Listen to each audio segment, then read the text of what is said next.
Hello family, this is the continuation of the message. The rooftop, as we link it with pride and arrogance. As we said, pride is not good, arrogance is not good. Pride is a feeling. You feel more important and better than others. Let me give an example of pride. Pride is when you are in the same classroom with people. You feel that no, you are intelligent than others. Without you, they can't perform. Without you, your colleagues are not there. That is pride. Now let's see arrogance, the excessive level, the overbearing level of pride. The highest level of pride is arrogance. Arrogance is when you are in the team. You think that you are better, you are more better, that without you, the team cannot win a cup. Without you, the team cannot go far. Without you, the team cannot make name. That is arrogance. It's an example. So, pride is linked with hubris. Then pride, hubris. Then arrogance, egotistical. You understand? You get it? So as you are in your rooftop, as you are in your highest, insurmountable, as you are in your mount of transfiguration, as you are on top there, as you are a leader, what are you doing for others to learn from you? What are others imitating from you? Are you living a good life? Are you exhibiting a good moral life? In fact, let's be mindful ourselves. Let's check ourselves. Because at that level, people look up to us. Cloud look up to us. Not only our family members, society and the whole nation. In fact, a nation and in fact the whole world, people look up to us. When people see you, they feel like, I wish I could be like this particular person. But when pride and arrogance take control of you, you have no control that God will bring you down. Bible says that pride goes before a fall. So before pride enters you, you have already fallen.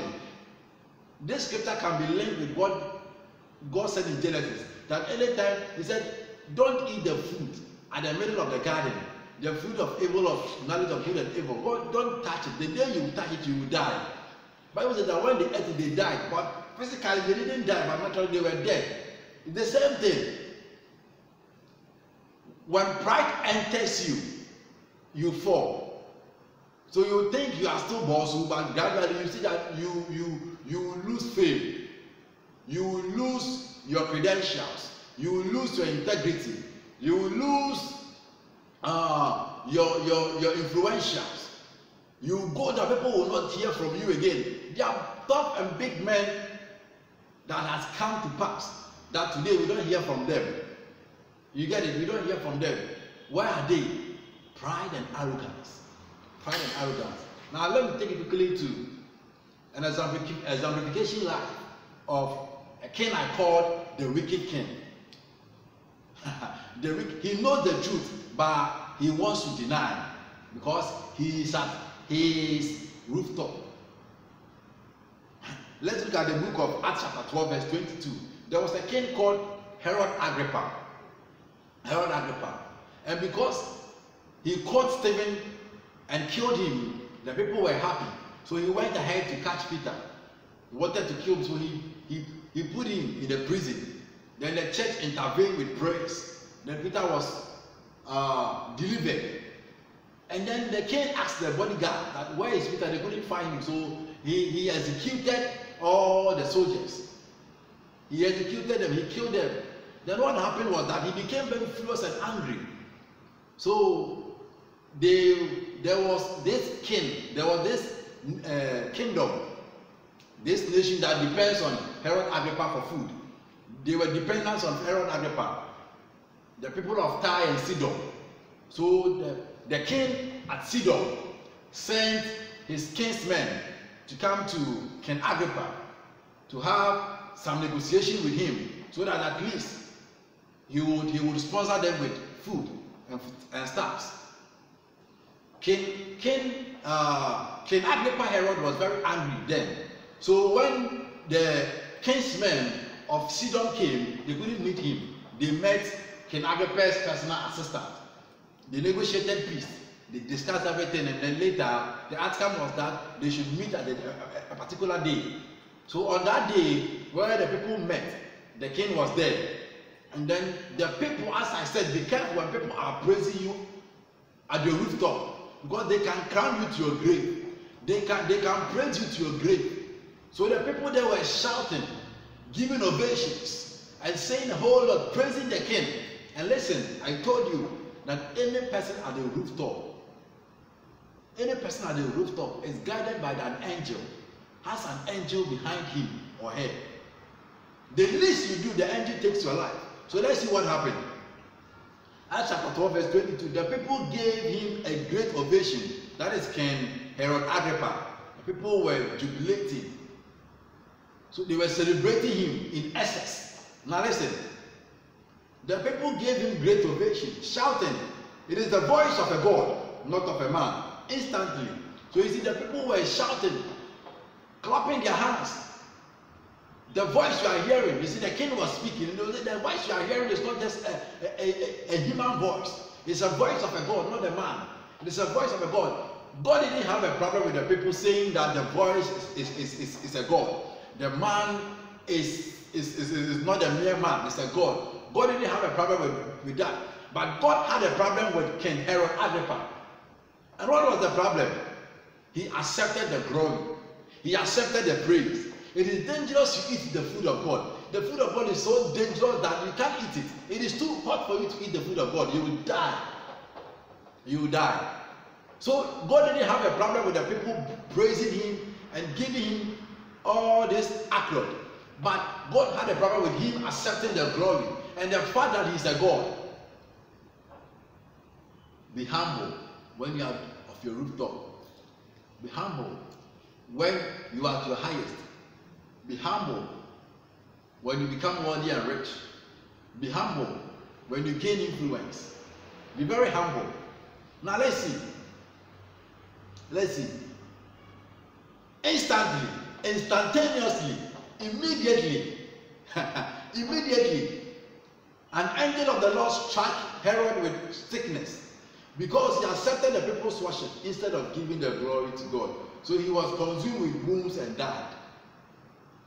Instantly, instantaneously, immediately, an angel struck him with sickness.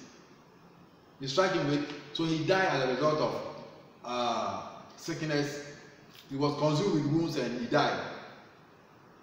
Now, Proverbs chapter 8, verse 13. The fear of the Lord is to hate evil, pride, and arrogance, and the evil way, and the froward mouth do I hate. You cannot receive God food. Arrogance is too heavy for you to carry. You see, the price for you to pay to stay is higher than the price you pay to get there. So when you get there, it takes a lot of effort to stay. So it does not make sense, and it is not logical that you get to your highest and arrogant spirit comes out. It is not in your good interest to be arrogant, to be proud when you are at your rooftop. It is there you exhibit humbleness, meekness. Look at King Isaiah. Bible says that when Isaiah, the prophet of God, went to him, that God said, you will not recover. Put things in order.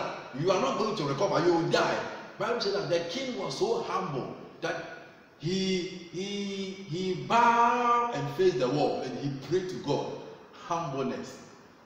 He could have said, hey, who are you to tell me that I will die?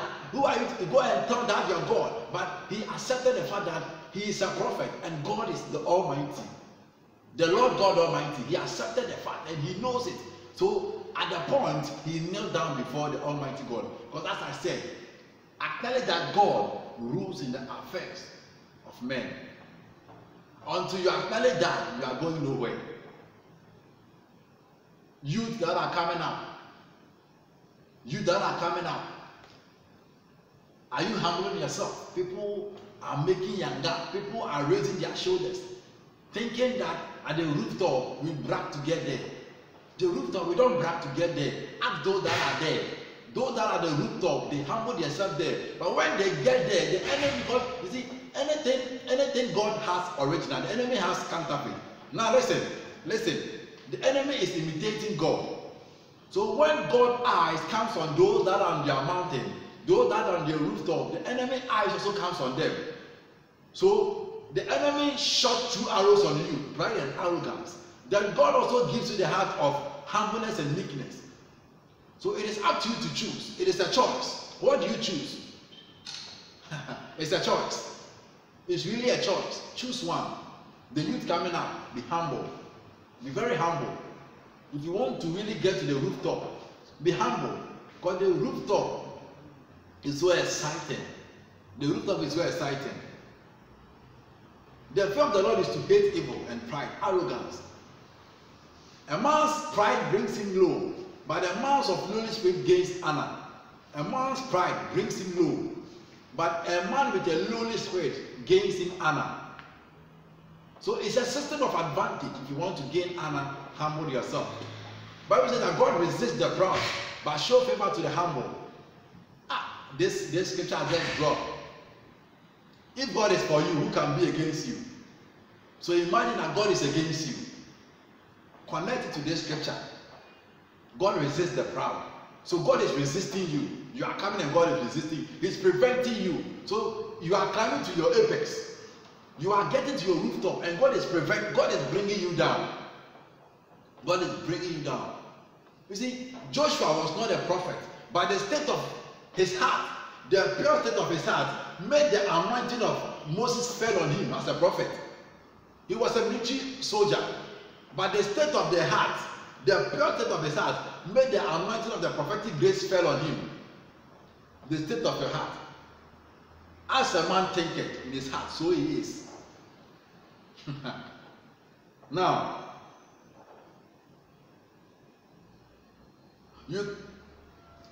Ecclesiastes chapter 7 verse 8. The end of the matter is better than the beginning. Patience is better than pride. Patience better than pride.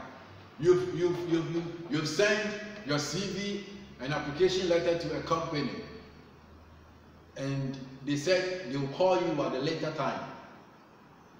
And now, because they are not calling you for some time, you are bragging, you are talking a lot. Be very careful.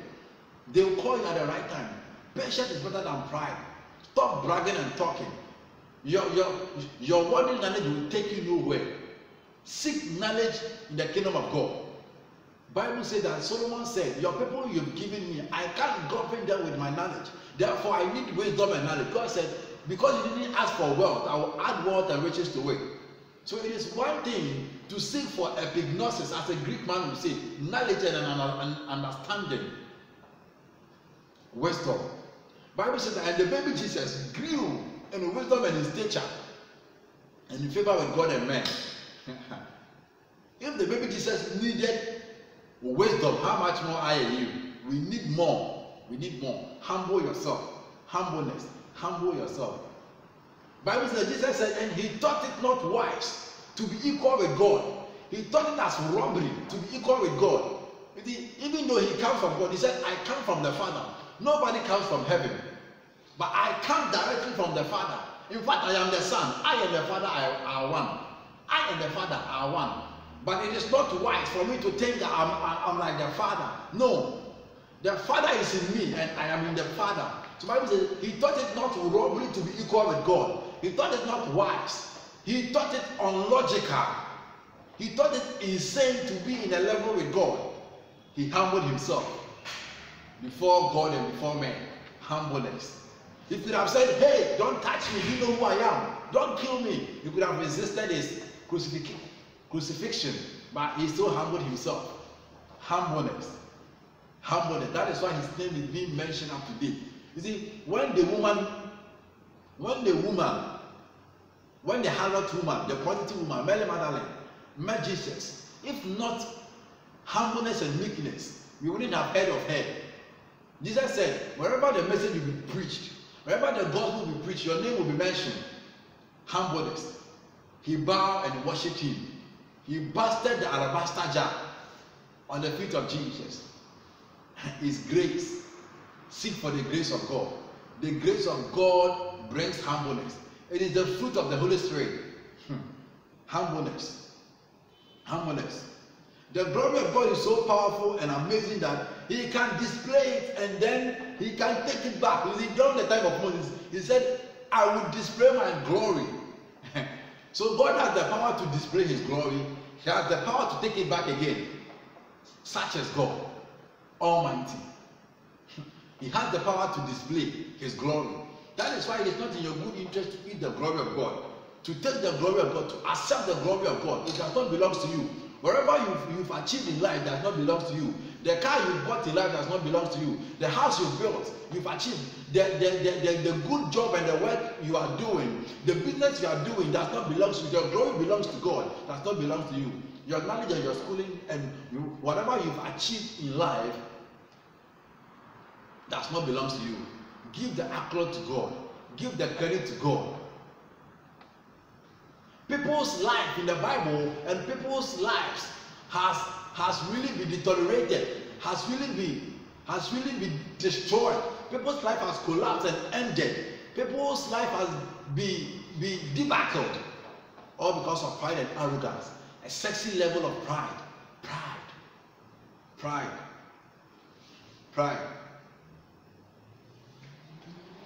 Now God has no problem with the people giving Herod's ovation, as I said. He has no problem with them. But Herod, now let's see what is glory. Glory is a highly renowned, notable achievement. Glory is highly renowned, notable achievement. It is magnificence or great beauty. It is called praise, worship, thanksgiving, honor and adoration. Your power as a king, such is it. You get it? It is so powerful. It is so powerful. So now you got to be humble. You got to be very humble and mind your speeches, the way you talk to people. Mind your speeches. Don't talk anyhow. Talk to people in a humble way. You get it? In a humble way. Talk to people in a humble way. It is not in your good interest to talk anyhow to people. It is not in your good interest to brag. No. Paul said that even if I boast because of the gospel. So even if Paul is intelligent and educated, he has no right to boast. You get it? Now, let me take you to David's life, the life of David. It is so amazing that you like this topic. You like this topic, the life of David. The life of David. Now, David too, it was a time that they were to fight the Philistines, but something happened. He was at the rooftop. It is not in your good interest to be at the rooftop and then brag, and then think you have achieved all, and think you have arrived. The dangerous mistake you could make in life is to think that you have arrived. Because in the kingdom, we don't arrive, we only make progress. So it is dangerous for you to think you have arrived. And then in life, where God wants you to go, God will not show you, but He will make you think that you are in your state of progress. And when you are in that state, don't think you have arrived. Because there are more into it. There are more work into it. There are more work into it. Now, 2 Samuel chapter 2, verse 11 to 2. 2 Samuel chapter 11, verse 2. The rooftop can expose your weakness. At the rooftop, that is where your weakness can be exposed. It can also expose your strength as a positive side. In the case of David, it is so hilarious. It is so extraordinary that David was like, oh my goodness. At the rooftop, it was time for him to go to war, but he resisted. He thought he has arrived. He thought at the point he need not to go to war anymore. So he was at the rooftop walking. The Bible says that one afternoon, David was at the rooftop walking, and he was looking at his achievement. And then he saw a woman, a beautiful woman bathing. He got attracted to her. The rooftop can expose your weakness. The rooftop. That is why you must work on your rooftop whilst you are getting up. So at the point of At the point of you realizing yourself that you are getting to the rooftop, you must work out your weakness. You must not be taken to your weakness. So we shall continue in our next episodes. I'm going to show you the downfall. I'm going to show you that when David had slept with Bathsheba, he never achieved any great thing in life again. So he handed the mantle to the son Solomon. It is still Kaku TV, and I'm still your host, Senior Captain Sonny. Much regards to my CEO and the production team. We shall continue. Bye. Please subscribe, like,